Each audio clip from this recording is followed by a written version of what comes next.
Okay, today is Monday, September 17th, 2018. Get ready for the Emerging Sea Broadcast System, the Forbidden History series. What they didn't want you to know, but we tell right here. Time to call your friends. Special thanks to YouTube.com for hosting the Forbidden History series. We now interrupt your normally scheduled programming to bring you this very important deprogramming program. Please note that the following views and the opinions expressed on this program are not necessarily the views nor the opinions of the Master Force Group, YouTube.com, Free America Radio Network, our sponsors, our partners, and MFG is a private society. Nothing here is ever being construed as medical nor legal advice. And listen to the Forbidden History prime time 7 days a week right here on therealpublicradio.net, because hidden beneath the sands of time lies the greatest of all mysteries. It's the Forbidden History. Unearth for yourself the secret truths that lie hidden just beneath the surface below our feet. What is it that the powers that be do not want you or I to know? Come and journey with us as we explore and dare to know, because it's all right here, coming your way 7 days a week, 9:30 a.m. Eastern Time every morning. And also we have a special on Sunday night, 9 p.m. Eastern Time, and Monday night, 9 p.m. Eastern Time with Mel's Bar and Grill, and following with the Ancient Cult of Five with Alan David. Stand by for the broadcast. It's what they didn't want you to know that we tell right here.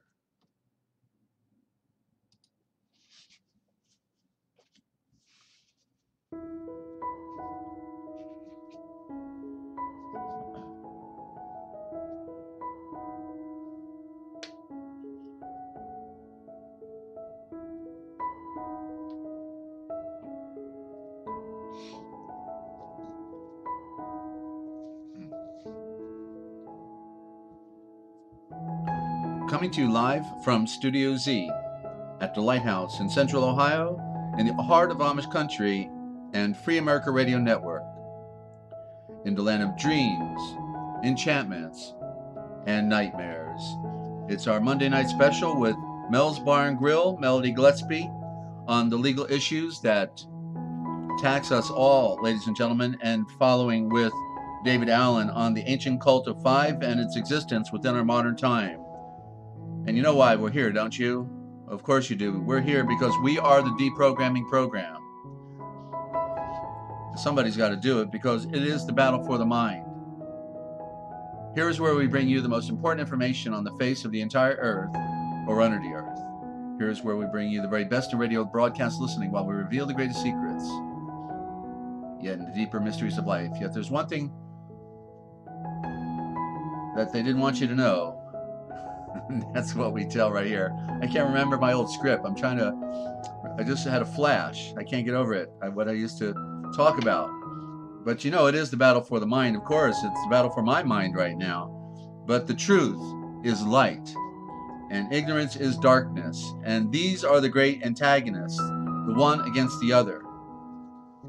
And for all the things that these quasi-great civilizations can create, the only thing that they cannot create, ladies and gentlemen, is light.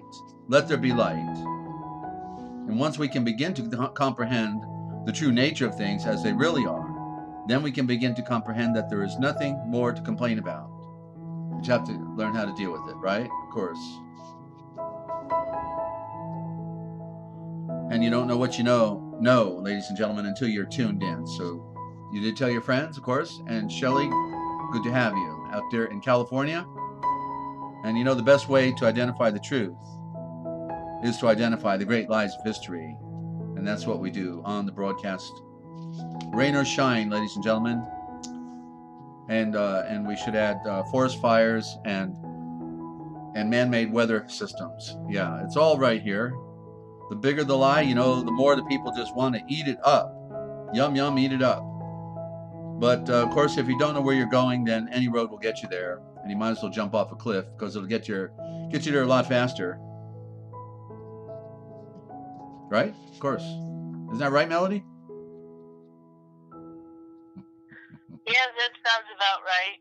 Okay, thank you. And welcome to the broadcast, ladies and gentlemen.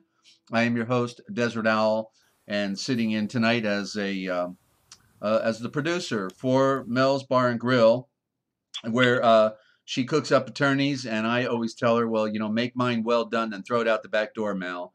And so, without further ado, let's bring on Melody Gillespie. Melody, great to have you here. Thanks. Al won't be here tonight. That's okay. Well, hopefully we'll get him next week. We're trying to ramp up our broadcasting, and I know he's doing some legal work, so that's fine. Okay. Well, I thought I would go over what happened with Nicholas Arthur and Barr. Okay. Because it tells a whole lot how the courts are behaving today. And some of the things, there's unscrupulous people that will take advantage of somebody who doesn't have as much knowledge as they do about, say, real estate, or, pick a topic that somebody would be willing to pay for. But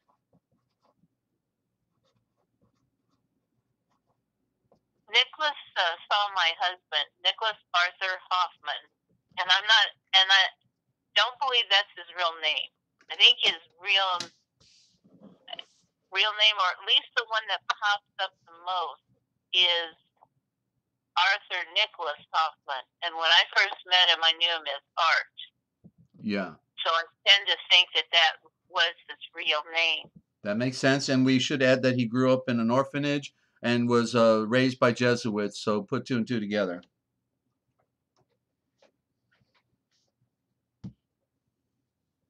Yeah, both his parents were killed when he was like about 2 years old. And nobody in the family would take him. So he was placed in an orphanage. Yeah. And want to welcome Ninja Cat and any new listeners out there on the stream. We are providing very important information from a legal standpoint on the battle. And of course, the implication is that you go to court and you didn't, the truth is supposed to be sovereign, but it didn't quite work that way for you, Melody, right? That's right. Well, I don't know why this is doing that. Yeah, we're getting feedback. You have your audio turned off on the YouTube, right? It had popped back on by itself. Okay, the gremlins. Gotta take care of those gremlins, okay? Yeah. Good anyway, evening, Mew Mew. Okay.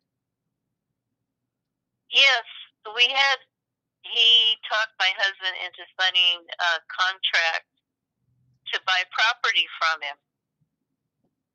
And so my husband, he got my husband to do about $16,000 in work to develop the property because it had absolutely nothing on it. It was dirt. And my husband had the heavy equipment that he needed to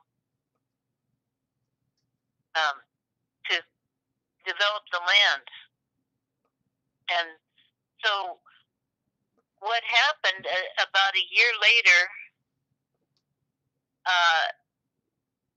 he just decided that he wasn't going to accept any more payments from us.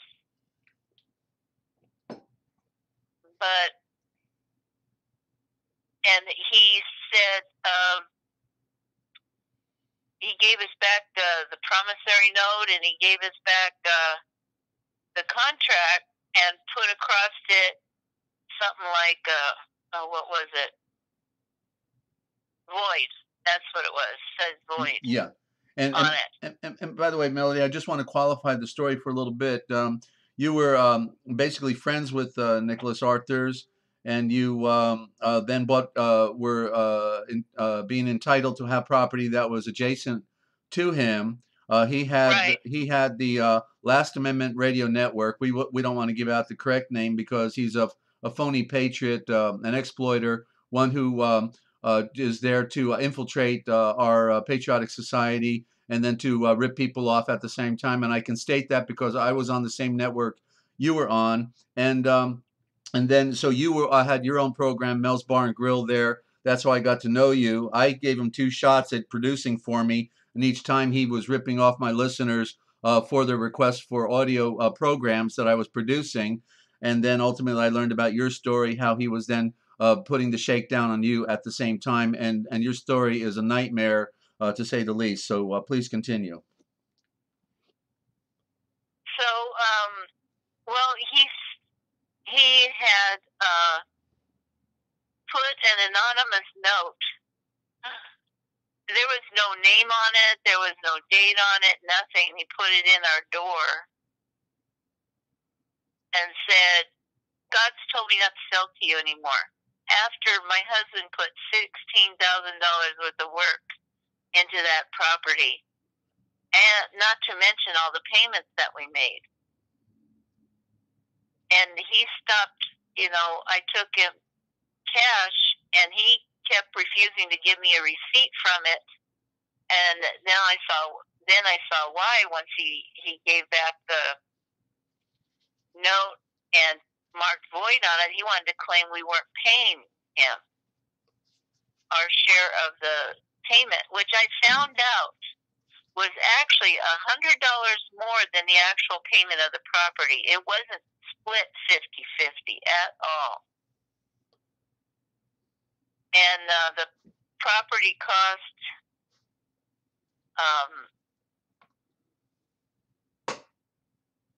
$87,000 for 10 acres. And he had my husband sign an agreement to pay him $60,000. And we were supposed to have like a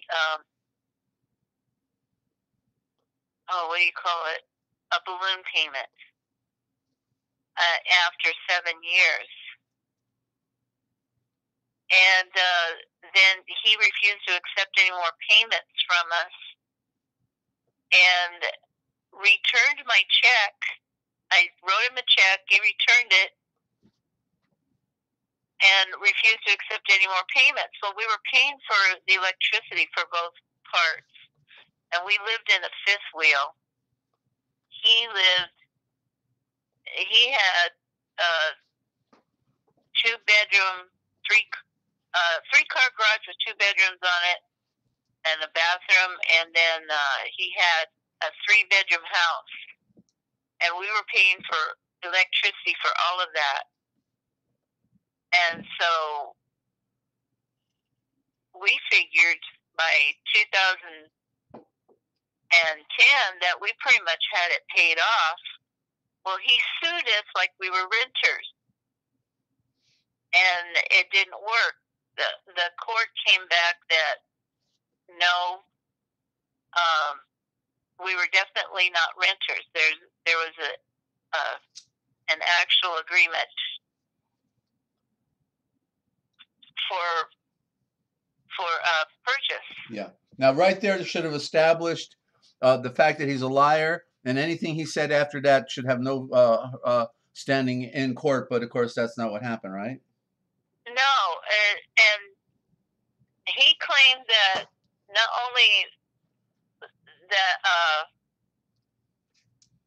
only were we not paying him, that we were squatters, and he never gave us permission to be there in the first place.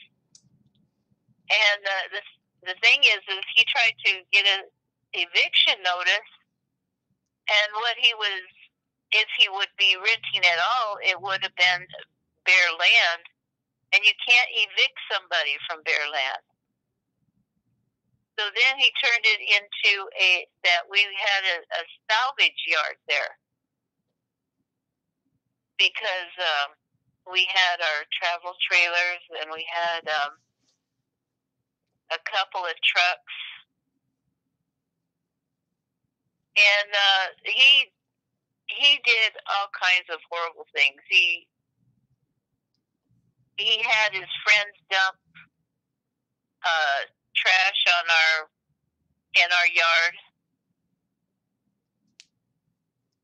And well, that doesn't sound when we repurposed it, he said, "That stuff's mine." I mean, it's crazy. Yeah. We were able to repurpose it. I mean, yeah. this guy was doing everything he could to drive us off the property, so he wouldn't have to pay Courtney, to voluntary leave, so he wouldn't have to pay Courtney for his work or anything. Yeah. And this is the guy who has a radio network standing up for people's rights and claims to be a servant of the Most High, right? Yes, that's what he claims. Yeah. So then he sued us. He tried to force us into signing an agreement to pay $1,500 a month for $1,500 a month for bare property, plus pay his electric bill. And I sent it back, refused for fraud, sent it back to him. He was really upset. Oh my! He was thinking that he could get us to default on sending him a reply back, and I told him, I quoted the federal laws he'd broken by even doing this. And so he never pursued that. But then... Melody, hold on. Before you go further, I want to know, because here's a guy that, wasn't he your best man at your wedding and everything? Yes. Okay. Yes. And you go to the same, quote unquote church and everything else, which seems to be more of an enlightened body than, most mainstream churches and all that. And so, right. So where was the break apart? What was the thing that made it, went from being a friend? Is it because this has been his nature all along, and finally, when you're so close to him, the jig is up, and he realized he can't keep pretending the rest of his life?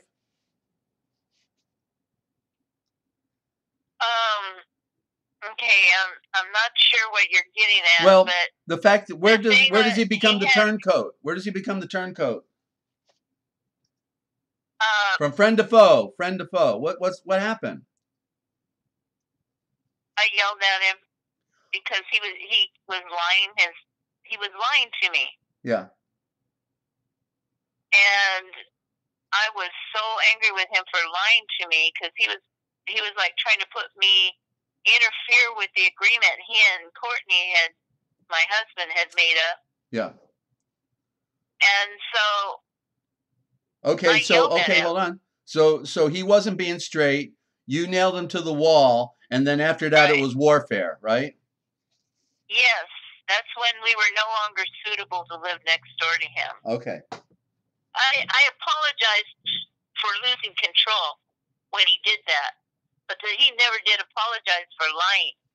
Yeah. And I got really sick and tired of him coming to me when he had issues with my husband. And, of course, then my husband wasn't dealing with it either. But they were both trying to get me involved in the middle of it. Yeah. I got really sick of that. But I caught him in a lie and trying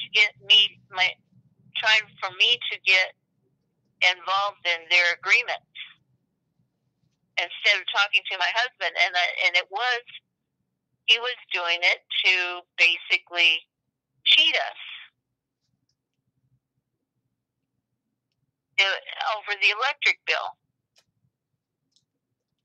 His 3-bedroom house and his garage, he was total electric. He had no gas.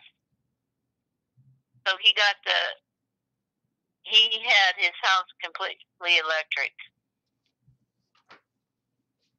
So you can imagine, in knowing that California does with utilities, how high sometimes our electric bill was about $2,000. For 1 month? Yep. Wow.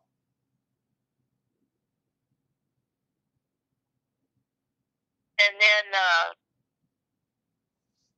he started shooting at us.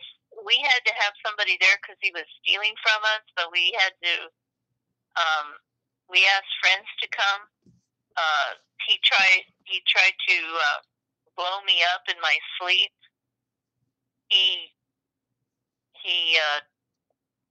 turned our propane in our fifth wheel, turned it so that it started to leak, and about less than 4 feet away from the propane was the water heater. And nobody was at home but me. I was asleep because I worked night shift. I got up. Luckily, I had already taken a shower, but if I would have taken a shower and turned on the hot water heater, I would have been blown sky high. Luckily, nobody used any hot water that night, and then my husband found it in the morning that completely run out of gas. Wow, that's attempted murder. Yes. Yeah, that's the guy. That's the guy. Go ahead. It's sickening. Go ahead. He sat his chair on his roof behind his dual pack and started shooting at us. Whenever he felt like it, he'd go up on the roof and start shooting at us. We had to call the cops on him all the time, and the cops wouldn't do anything. And then finally, they started threatening to arrest us. Jeez. And good evening, Crystal. Good to have you. Go ahead. And so he started calling all the utility companies. He had our electricity turned off. He acted like he was the real estate agent that controlled the utilities for the property. And he would say no one lives there, so we need the electricity to them shut off. And so he would tell them we were squatters. He just made it very miserable for us. And Courtney and I were working all the time. Yeah. Yeah, trying to make a living like everyone else. How long? This went on for how many years, Melody? 2009 to 2014. Okay. 5 years? Yeah. And he is really, he feels that women are inferior to men and have no right to talk back to them. Yeah. And when Courtney wouldn't side with him, when my husband wouldn't side with him, he decided we needed to, to be thrown off the property. So he was trying to get us off one way or another. Yeah. And he found another property that he wanted that was up in Three Rivers. But he needed to sell the property that we had. He bought it for $87,000, and my husband helped build the equity in that property. He did at least half the work, and but he wanted to sell it out from under us. He said he made us an offer, but he wanted us to pay him $250,000 for it. Yeah, contrary to the contract. Which was $60,000 for our share. Yeah, and Melody, at what point when the trouble started, you were still broadcasting your law program, Mel's Bar and Grill, on his network, and then how did that end? How did he just pull the plug on you one day out of frustration? No, he was like, I think my show was pretty popular and people were paying money to get the programs. Yeah, you had a popular program, absolutely. Yeah. And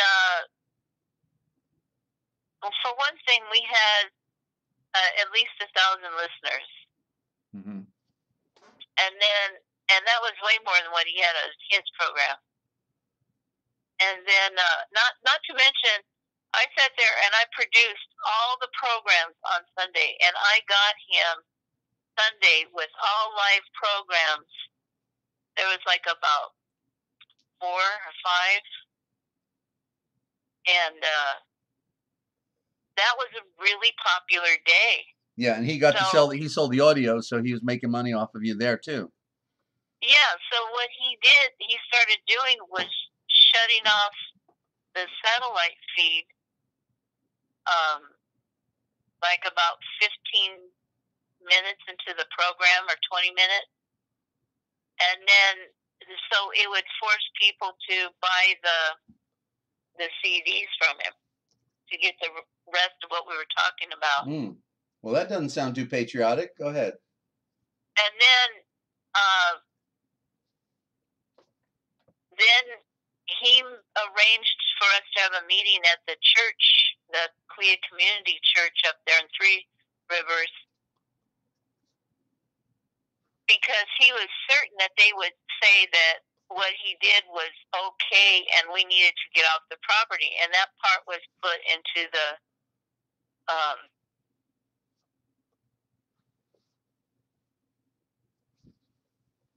contract, that if there was any issues that they would be going to the church first. And he didn't. He went and, oh no, I guess he sued us after we went and met with the elders.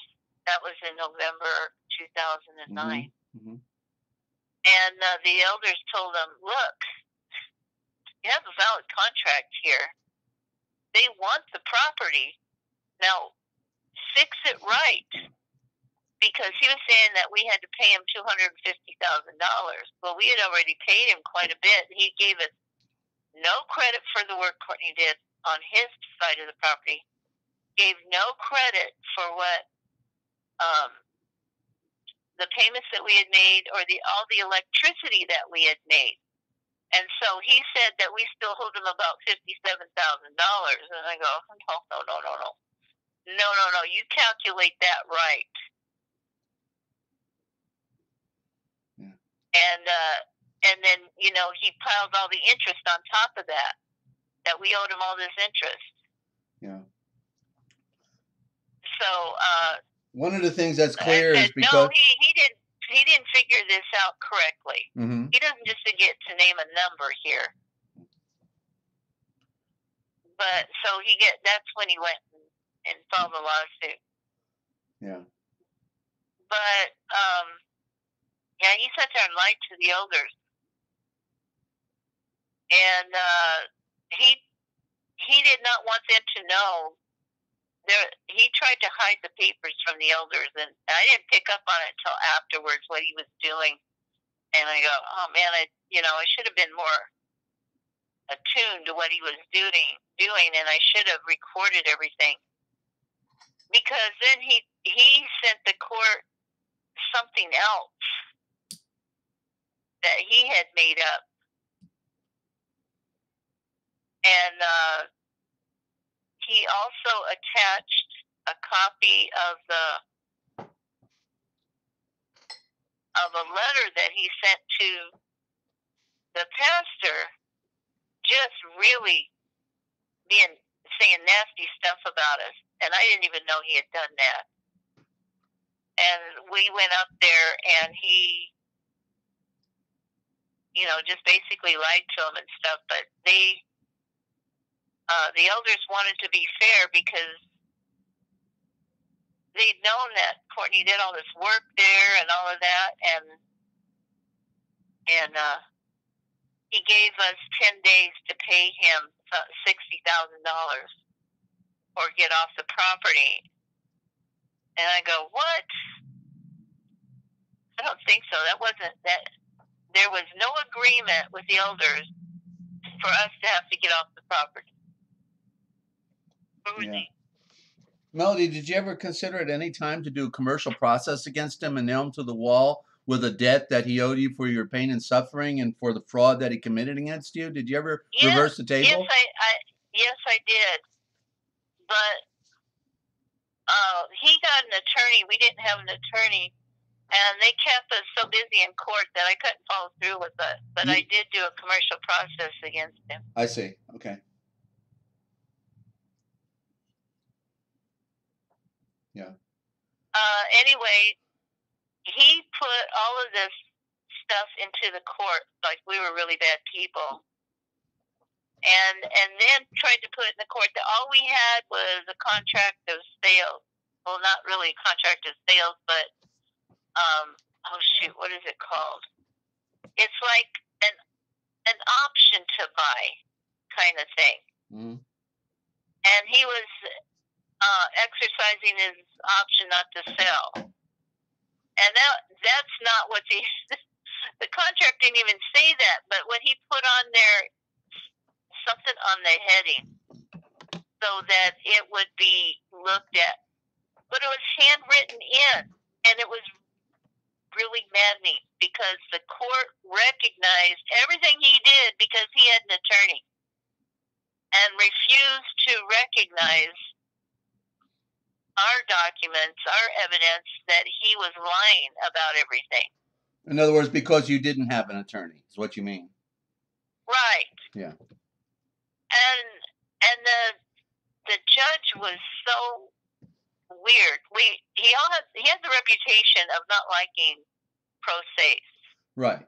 He did. Yeah, and we should add that the reason is because attorneys represent the court first, and then everybody's playing the ping pong game instead of where Melody's playing football and hitting hard, and they don't like that. They want an agent of the court because then you're non-compos mentis, not mentally competent, and you're going to end up doing playing with the secret handshake club, and you're going to lose anyway, right? Well, yeah, there's some element to the fact that they want to be able to control you a lot more. Yeah. And one of the things the judge would do is just completely side with the attorney. I mean, it happened over and over again. There was a collusion going on. It's called judge-attorney collusion. When they just start, kissing each other's butt in front of you. Yeah. Yeah, by the way, I'll see you at the 18th hole later today, too, okay? Yeah. Sure. Yeah. Martini on the rocks, please. Go ahead. And sometimes I had to be careful with the judge because sometimes he would ask me questions to try to trap me. And so that was one of the things I really had to know what I was putting in and had to think about everything that the judge would call me to task on so I could be prepared. Yeah. Now, this judge had cancer, brain cancer, when we started this. I know he did because he would have times when he would be like he was drunk or on some kind of drugs. He was probably on cancer medication for pain. And he ended up dying shortly after his final ruling on our case. And that judge made such a mess out of everything. It was unreal. And we tried to get him to recuse himself. He wouldn't recuse himself. So every time he did something prejudicial, I wrote a complaint about him, which caused, the case to be postponed because I had a complaint about him that it was for cause. Yeah. That would make the reasonable person believe that there was some bias or prejudice. And nothing else, incompetence. And we filed about 3 or 4 of them against them, and they have to stop everything and then go to a judge in another county and have them review it. But they all go to the judge's meeting, where the judges get together. They have a meeting, especially if there's a pro se that wins anything. They have a special meeting on how they can circumvent it and still look like they're doing their job. Yeah, yeah. How can we screw this slave, American slave here? She's actually winning, and then that don't feel right with us guys. What's going on? She's not a Eastern Star witch. What's going on? But now, one of the things that you have to keep in mind with judges, they are tricky. They don't like to see those that are not represented by attorneys win anything. But so you have to nail him on his indiscretion in the law and failure to follow the rules. And so we kept nailing him on this.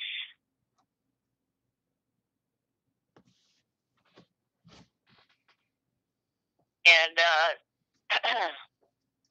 there wasn't anything he could do about it. He couldn't come after us because we weren't making frivolous filings. These were actual things that we saw, and it wasn't just us. We saw other people saw them too, and they put in declarations as to what they saw.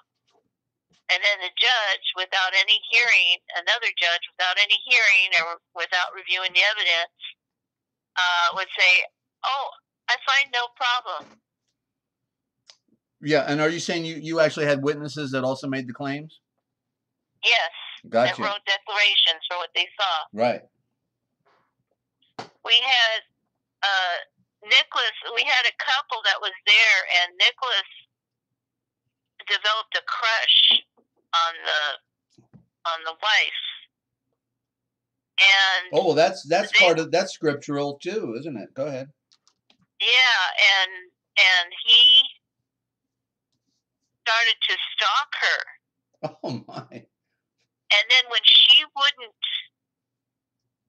anytime he would know when she was alone. As soon as she was alone somewhere, he would appear on the property, right close to her. And her and her husband came there because right after Nicholas tried to blow me up in my sleep, we realized we had to have somebody there to watch while my husband was at work and I was at work, because Nicholas was stealing huge amounts of equipment from us. And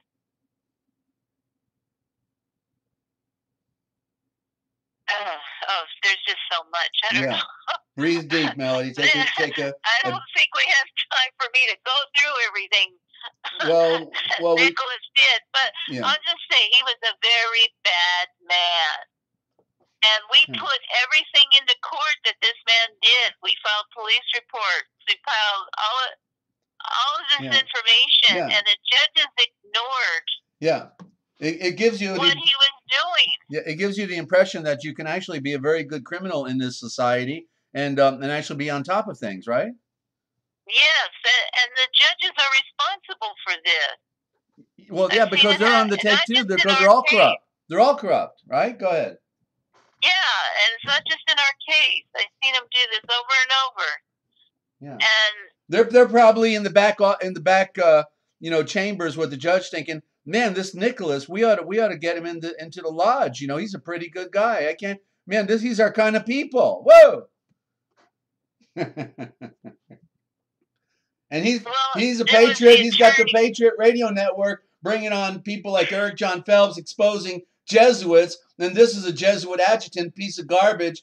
I could tell the first day I talked to him on the phone there was something wrong with him mentally. Yes, I don't know why he invited you to speak on his station and then decided you were no longer worthy, kind of like he did to me. Oh, I didn't finish what happened, why I stopped the broadcast. Yeah. Yeah. When the elders did not side with Nicholas, that they tried to, they didn't exactly rule completely in our favor either. What they did was try to do something that was truthful and fair. And And so Nicholas went back, and we could always tell. Oh wait, no. Before he went back, he went off on us in front of the elders, and I've never seen him this angry. It was so bad. I was afraid that if I went back to the station, he would do something to me. So I never went back. And just so everybody knows, his wife was beaten to death. There was a pool of blood in his house that was so big, and the pastor and my husband cleaned it up for him. But she was beaten pretty bad. Her face was all bashed in. His story was, because she was 5 months pregnant, his story was that she had a seizure and hit her head while he was spending the night of his 5-month pregnant wife. He was spending the night in another room. And that poor woman, he knew that she had seizures and left her alone while she was pregnant and off of her medication. If he didn't murder her, if he wasn't the one that bashed in her head, he certainly was responsible for it.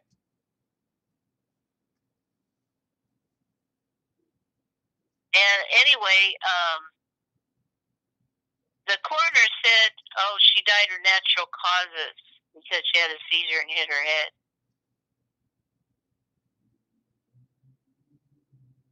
But this man, I've never met anyone as evil as him. He just exudes evil. People that came over to visit would soon stop coming over because they just felt the evil. He was like an energy vampire. He just felt drained when he left. And then him and his attorney would cook up story after story after story. We were in court from 2010 to 2016.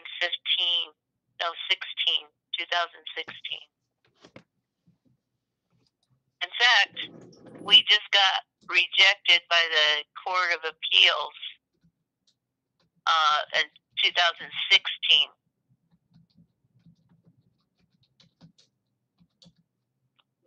But anyway, I suppose he thinks his God is greater than ours because the court let him have the property. He only had to pay us $20,000.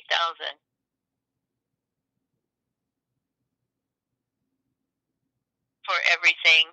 But here's what some of the things that happened. We realized that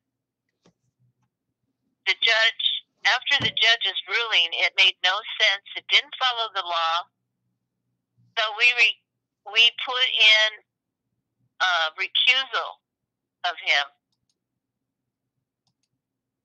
And the thing is well, he accepted it because he knew he was dying. He didn't know if he'd be able to make it through another round with us. So he went ahead and said, you know what, I recuse myself. I'm not physically able to continue with this. So he went to another judge. And this judge was like, he tried to reap vengeance against us because of all of the complaints that we made against, I guess it was his buddy, and he was dying, and he did die. But the ruling was so out of whack, made no sense, wasn't based on evidence, and we put it in for an appeal. Now, the judges, I could see that they were putting in things into the record that would taint our ability to get any justice anywhere. And this judge, this was probably worse than the first one we had, because he was retaliating against us. And he would say things that were just completely untrue on the record. And then he sanctioned us. Yeah. And then I put in, with an order to show cause, and I put in why there was no cause for him to sanction us. Yeah. Melody, whenever you do a, you're getting ready to have hearings, like, isn't there a thing called a direct exam, or where you get to, like, you know how when they prime a jury and they ask the jury questions to find out if they're qualified to be on the jury, when you're going to have a trial that has everything to do with your future, do you get to cross-examine or direct examine the judge prior to a trial so that you know you're going to get a fair shot? Is that the thing? Does that occur? I don't know. I've seen people do that, and at the time I did this, I didn't know how to do that, so okay. I didn't. Okay, well, yeah. Maybe it should have been in the form of a demand for bill of particulars. But the first question out the gate to me is, are you a Freemason? Oh, we did file a complaint against that too, because we saw the different attorneys exercising Mason signs to each other, and we also saw Nicholas's attorney doing Mason signs.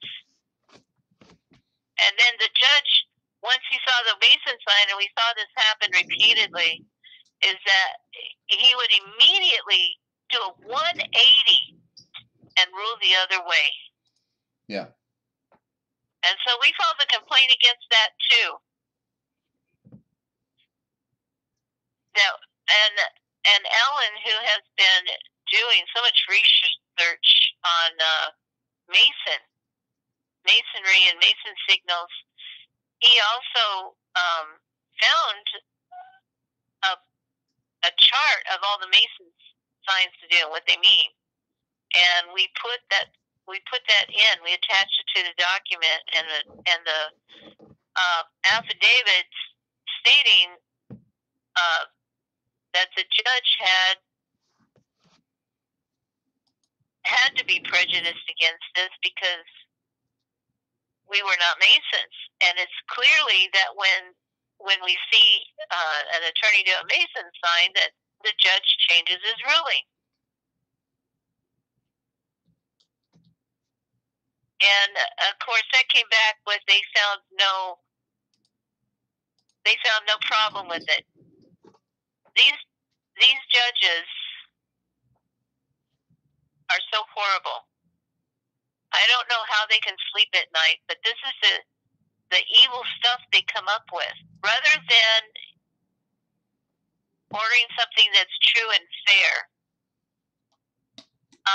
the judge blocked us from having our witnesses testify in trial. We were entitled to a jury trial, paid for a jury trial, and then he denied us the jury trial.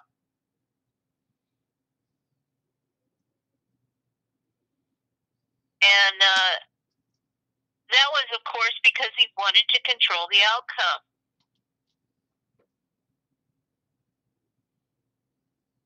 It's one of the things I had to do was every time the judge did something, I had to do a bill of exceptions. And when you take an exception, you take an exception to what the judge is doing in the court, or to what any of the other employees in the court are doing or allowing. And then it goes on to the record, and they do not like a bill of exceptions, because you don't just put in there, I take exception to what the judge said in court, and this is what he said. You put in there everything that happened that was a violation of the rules, that caused prejudice against you, and the things that the judge says to taint your record. your court record that where you're trying to bring in your evidence and your story. They never let us tell our story. They blocked everything. They bifurcated the case, and bifurcation, people, this is what bifurcation is. They take the two issues of the complaint, and they'll divide one of the issues off of the complaint and have that heard separately from the others. And of course, if we had a chance to tell our story, he would have had to rule in our favor, and he knew it because of all of the documents we put into the court stating this man's behavior.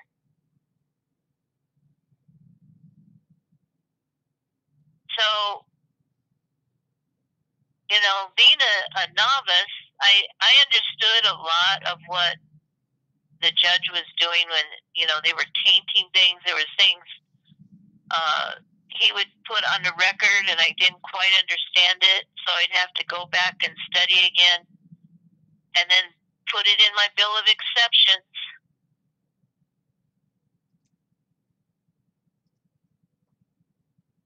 Any other questions? No, but bifurcation means they split the issue when it's all one issue, right?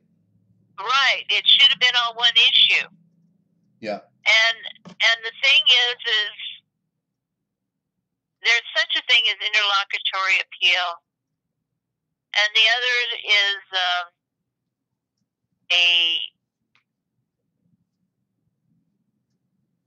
where you take an issue up, a ruling, a motion. I'm trying to think of what it is when you take it to the appellate court. I think a writ of prohibition or writ of mandamus. Yeah, I think that's what it is. Mandamus also. Or interlocutory appeal, one of those three. Uh-huh. And that's when the judge just makes a completely outrageous ruling when, on one of your motions. Yeah. Yeah. Let's see, some of the other things the judge did. Well, he would be confusing. Now, the second judge, he would say things, I have told you and told you and told you, and I would look back in the transcript, and he hadn't told me anything.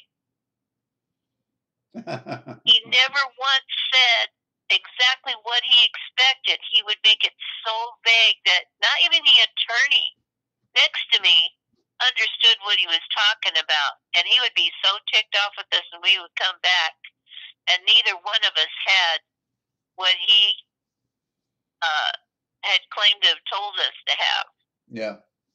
And he would purposely be vague. Yeah. What's interesting about the word justice, Melody, it's two words, just ice, right? Yeah, that's what David Miller says. Well, yeah, there you go, just ice, because the real definition of justice is true light. That's the original. I deal with the original thought. Is true light, and of course, the last thing they want to do is shed true light on anything of the story. So, what's the and by the way, if anybody wants to call in with a comment or a question, or just a radio check for Melody, give her a heads up on her story, you can call in 608-566-7295. That's 608-566-7295 outside the U.S. You can also call on Skype, Free America Radio, all one word, Free America Radio. It still says in Kingsland, Georgia, but we are in Millersburg, Ohio. And so Melody, I want to hear the end of the story before you cap it all off. So the moral of the story about being pro se in a court where there is no true equity, because equity would be a better word than justice. There is no equity. And yet they're actually in commerce. They're certainly not in law, and so tell us the rest of the story and what the moral of the story is here. Well, one thing is that there wasn't a party there that cared about justice except for us, of course. And that's something you've got to be aware of. The judge is going to say things to confuse you, get you to say, admit to things that you didn't do or shouldn't be. And they didn't care that this man actually did many evil things. And we even got him to admit on the stand that he did evil things, even though in his declarations that he put into the court, he denied ever doing anything evil, that we were the ones doing evil stuff to him. But he never could be specific or state anything that we did to him. Yeah. And, No. I would say that we would have never fallen into this if my husband had talked to me and included me in it. And so husbands, sometimes your wives are your best asset, and don't overlook the valuable jewel that you have. And the same with women, is that really consider your husband as somebody you can go to. Hopefully you have a good relationship and it's not abusive, but someone that you can get counsel from and stuff, because two heads are better than one. Well, absolutely. And yeah, and the other thing is that when you go into court, if you can have a group together where you can discuss things, where you can meet together, discuss things that happen in court, grill each other, prepare each other for going before the judge. It'll be very, very helpful. Expect the judge to lie, to make improper rulings, to show complete bias against you. The second judge I have would just put complete lies into the record. Just complete lies. But he was a good judge at other times.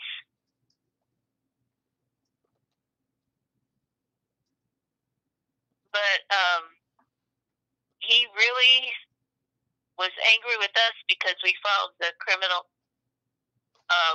complaints against the judge for that he needed to be recused. He was refusing to get off of our case. He loved it. He loved miring in the mud with Nicholas and putting us to shame whenever he could. They're evil people.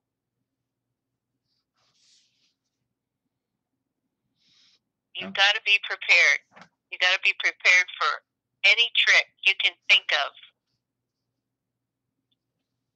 That they're trying to do it to you. I wish there was a way to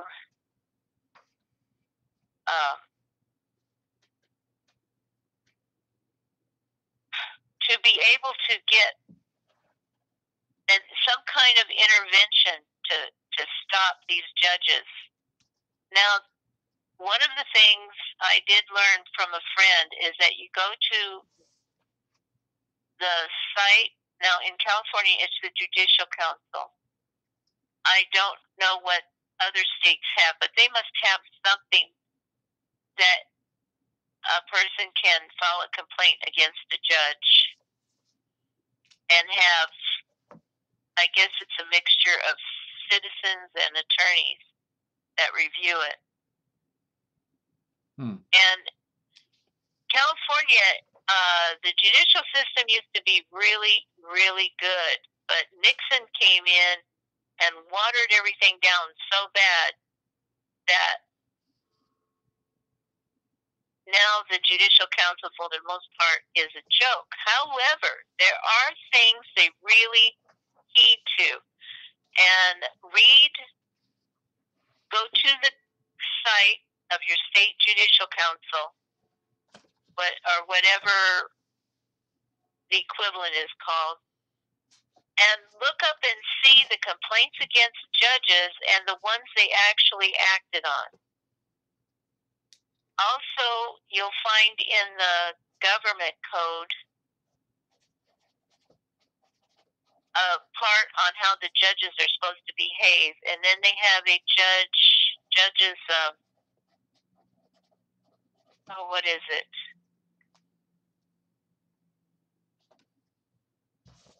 Well, anyway, they have things in the court rules, ethics, the canon of judicial ethics, something like that. And the judge has to follow that, although they never do. And the problem is getting anyone to pay attention to the fact that they don't. If the judge is too bad, you file a complaint with your legislature, your local legislator, which will be for your state. They're the ones that have the authority to bring them up before judicial review in the Congress, the state Congress. Right. And so, Melody, bottom line, you had to abandon the property, just walk away from it? Yes. We had a lien put on it. I don't know if it's still there or not, but we haven't finished filing yet. We're going to have to the Supreme Court review the behavior of the lower courts. Yeah. And then a lien, therefore he can't never sell that property with a commercial lien against it, right? Right. Yeah. The other thing is,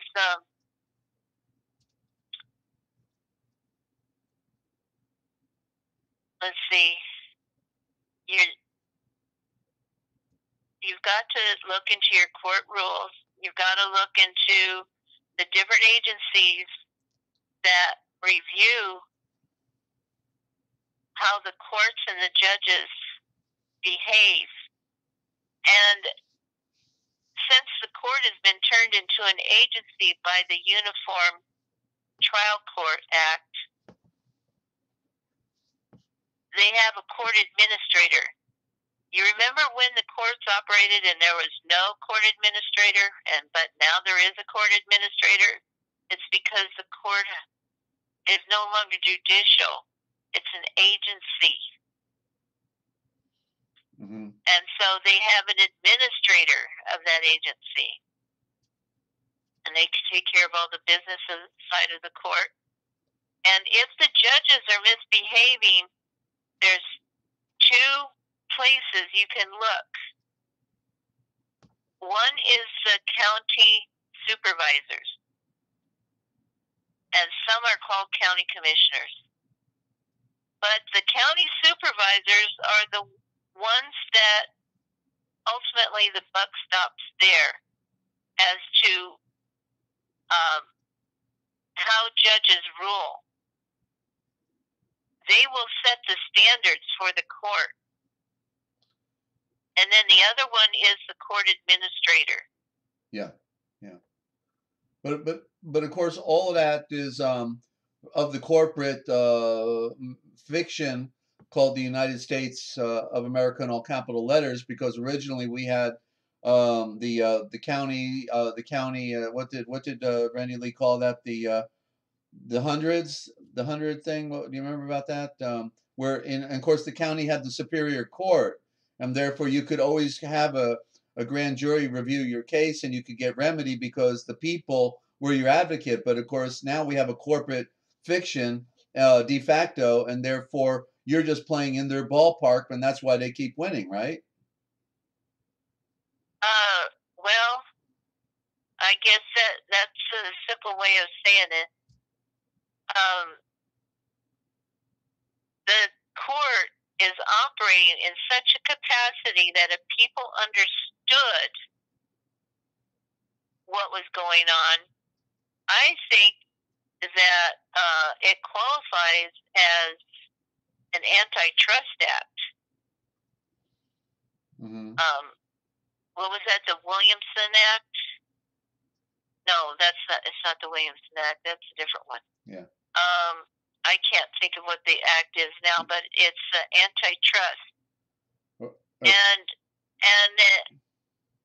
if they're going to shut the people out of just rulings, then the people should be allowed to start their own courts, just like what the Drill Society used to do. Right. Right. And a Drill Society is a society of people that are of the same mindset in order to seek justice, but nobody's organized today to be able to accomplish something like that. Right. And I always thought it was real interesting because a whole group of men would get together and women, and they would do research, and they were trying to start a common law society that didn't have all of this corporate ruling. And of course, with the 9/11, a lot of this changed because of then the terrorist acts came in, and the Patriot Act, and all of that stuff, and the people who studied law became the terrorists. Impossible to do any of that. Yeah, the people who studied the law then became the terrorists. Yeah. Well, I don't know that. Yeah, they became the terrorists. That's right. Well, like in Ohio, right here in Ohio, what did they call people who were putting their own process in the system? They were calling them paper terrorists. Yes. And it's now a crime. It's a crime in some areas to even do your own paperwork. And since all of the governments and agencies at every level have registered on Dun & Bradstreet as a business, they should be stopped from squelching any competition. The Drill Society should be able to go live in their own community and rule it themselves instead of having these corporate. Yeah. With the item Sonan, your name in all capital letters, wouldn't the first question to these black uniform occultists be, are you a corporation? And number two, are you claiming that I am a corporation? And once they either default on answering a question or answer it truthfully, then I'm a citizen. And that might be the wrong word, but I'm saying that I therefore am being a flesh and blood sentient being, have no standing in this venue, and therefore will seek remedy, in another the proper venue, proper jurisdiction, right? Something like that. Well, I'll tell you what, they have made it so that we don't have any jurisdiction to be heard in, and I would think that would qualify us to be able to start our own unincorporated towns and unincorporated courts. Yeah. And I don't think they should have anything to say about it. Yeah. Well, the essence of anything is to know its true nature, and so I think to define their true nature, put it in the form of a bill of particulars they have to answer, and then when they're not going to answer it, and they're going to default on it, then they can't have jurisdiction. Wouldn't that be true? It sounds good to me. Yeah. Just nail to the wall with the truth of who they are, and let them respond. Is this not true? Is this not true? Is this not true? And when they will not answer it because they would be signing their own death warrant, then they can't claim any more jurisdiction over you. I don't know if anybody's actually done it quite that way. Well, actually, Right Way Law, was doing a demand for bill of particulars and would throw those type of questions at them. I slam dunked the court in Corpus Christi over my custody, battle, but I didn't know how to close it. I literally didn't know how to. I won in principle, but I didn't know how to give the orders. So I lost by just by not knowing how to take the command of the courtroom. You know what I mean? Right. Yeah, I won. You should have seen that attorney representing my ex-wife shaking in his boots. When I put it on the judge and then the judge put it on him. You want to answer those questions? Well, actually, Judge, we didn't have any grounds for contempt against him and everything we did to him. And I mean, he admitted that everything they did to me, kidnapping me, dragging me down to Corpus Christi in jail, all the whole 9 yards, they had no right to do. No, there was no contempt. I challenge that. What is the nature of the law? You claim I committed contempt of court. What is the nature of that law? Immediately they threw it out. Immediately. Well, that was the same thing with the sanctions, order to show cause, that the judge gave, that I had to show cause as to why I shouldn't be sanctioned, and I said that he did not do this properly according to the laws on sanctions. Yeah. And he backed down. Mm-hmm. But yeah, that's what I had to do. I had to, fight back as what your authority to do this.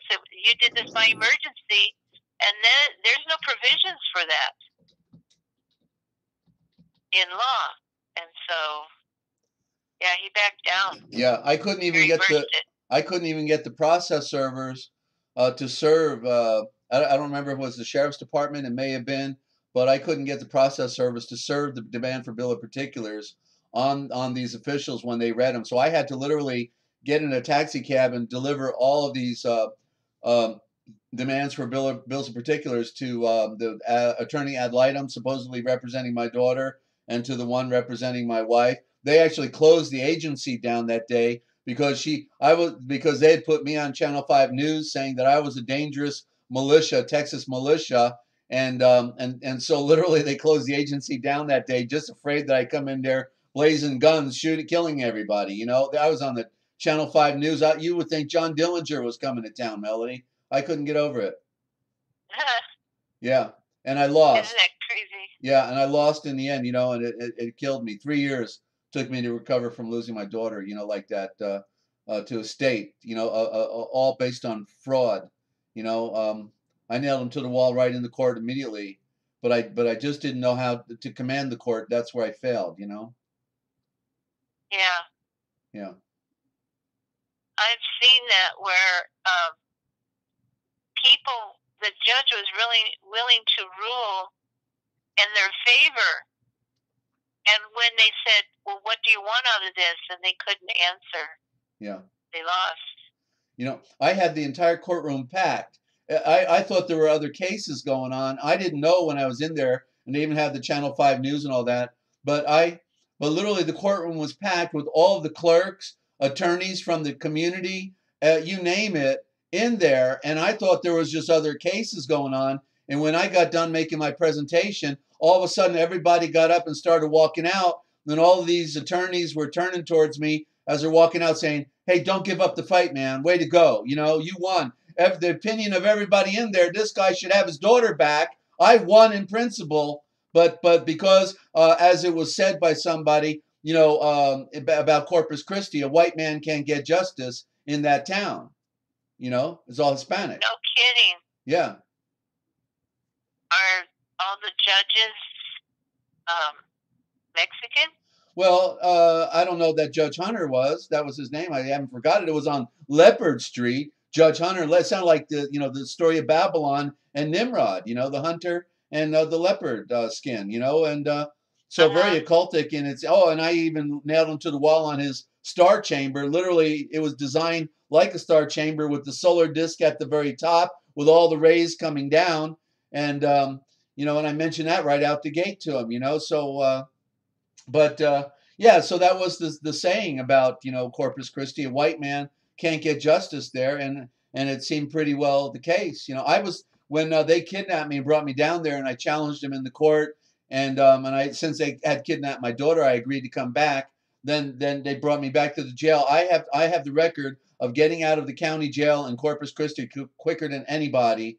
And he said, you make sure you give him a meal first before you let him out. And I got out within like 1 hour after I had my meal. So So they literally treated me with kid gloves because they never met anybody like me before, you know, and so it was quite an experience, a learning curve, you know. But you know, as well, a friend of mine once said, who was in prison at the time, said, you know, we learn about the law at the worst possible time, and it's at the time when we need it the most. And this is not bad; it's fatal, you know. Yes, exactly. We were able to get justice in any of the courts. None of them ruled according to the law or would admit that the judge had. It was clear cut that the judge had made up his own rules and law in the order. Yeah. And we couldn't get any court to review just the issue of the law. They wouldn't review. That just fits another maxim. The law is what the judge says at the time that he says it.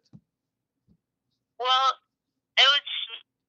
here's something that everybody needs to understand, is that while you can see things in your record, you can go look, have the record pulled and review what's in your record. One thing you will not see is the judge's record, in which the judge writes down notes to prejudice your case at the next level for the next judge that's going to take over. Yeah.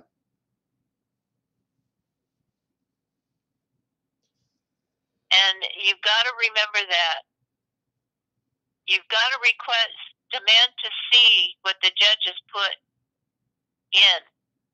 Demand to see the clerk's file. There'll be things in the clerk's file that you won't realize either. Mm-hmm. But you have to put a request in writing. They do not like to give you these things.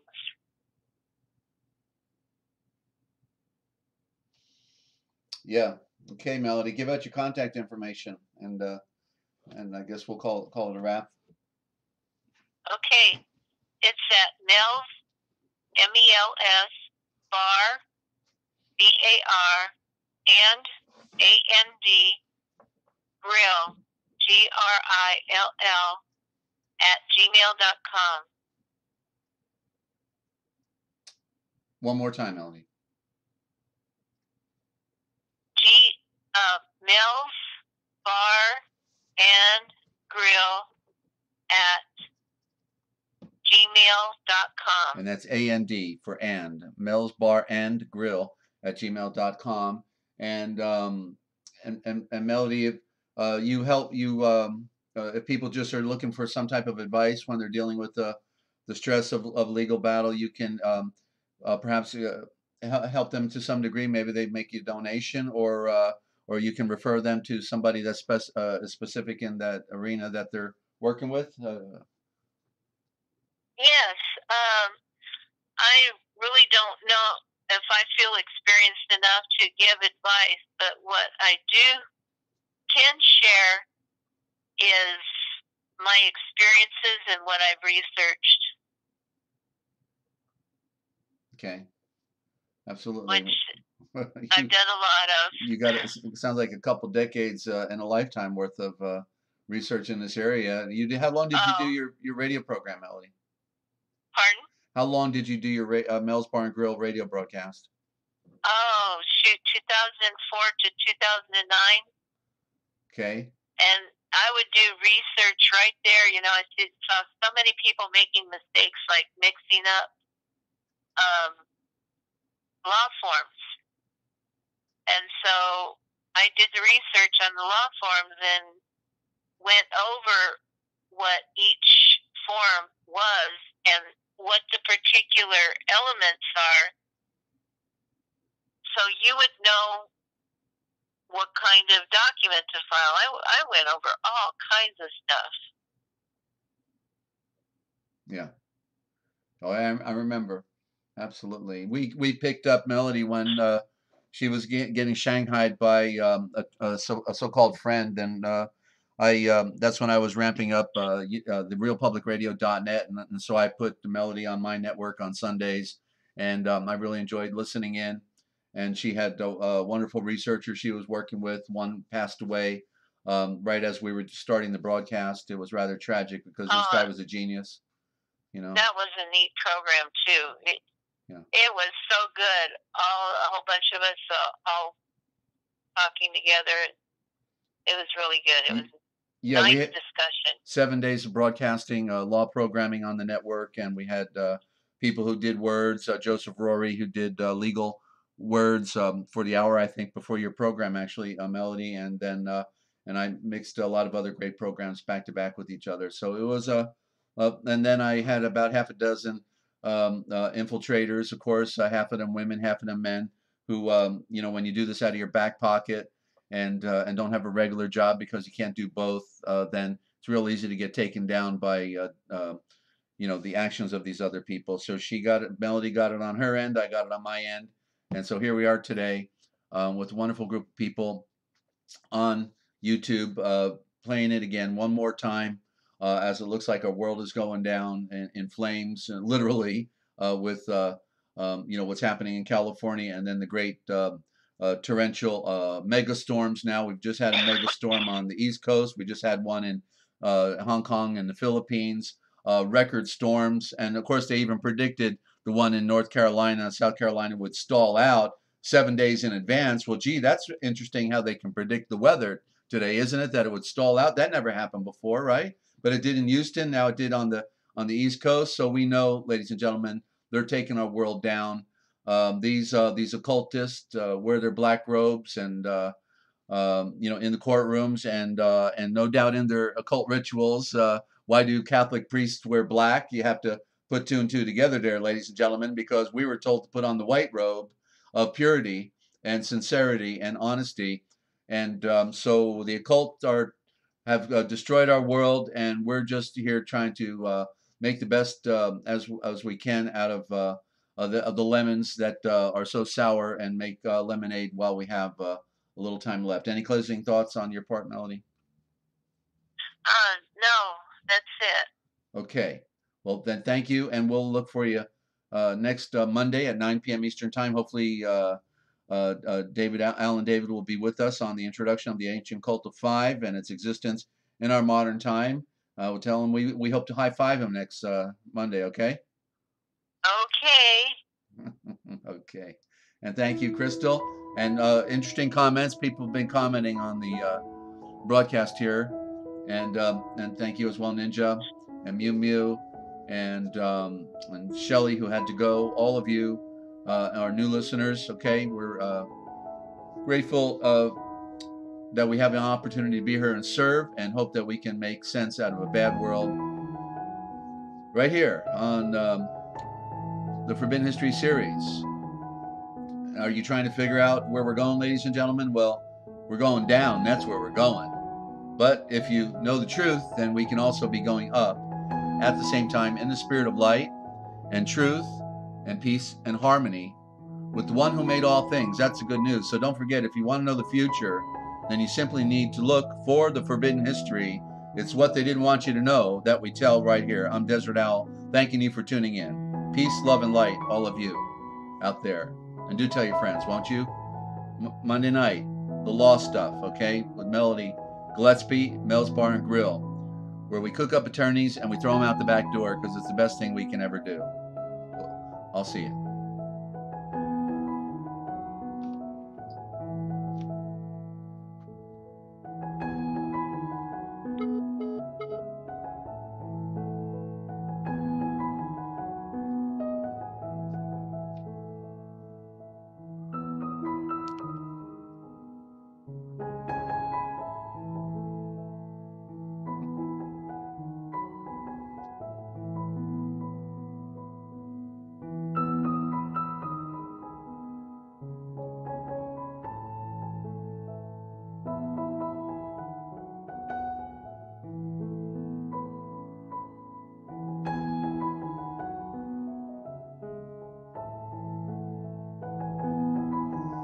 And tomorrow we will be back on 9:30 a.m. The Forbidden History series.